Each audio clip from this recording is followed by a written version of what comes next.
বরগুনায় বিজয় দিবসের দিনে শেখ হাসিনাকে ফিরিয়ে আনবার জন্য শপথ বাক্য পাঠ করালেন এক উপজেলা আওয়ামী লীগ নেতা।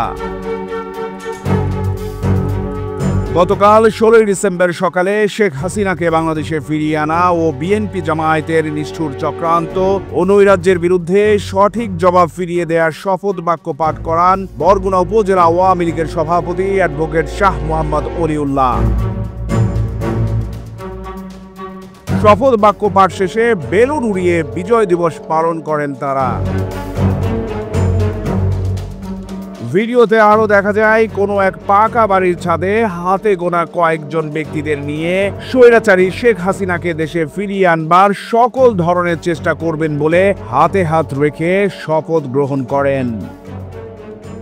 এই নৈরাজ্যকর পরিস্থিতিতে আমরা মহান সৃষ্টিকর্তার নামে শপথ করছি যে জঙ্গি জামাত বিএনপি অগ্নি সন্ত্রাস পুলিশ জনতা খুন লুটপাট অবৈধ দখল নিষ্ঠুর হামলা গায়েবী মামলার সমুচিত জবাব দেব। প্রধানমন্ত্রী শেখ হাসিনার স্বদেশ প্রত্যাবর্তন সফল ও নির্বিঘ্ন করার লক্ষ্যে সকল কর্মকাণ্ড পরিচালনা করব।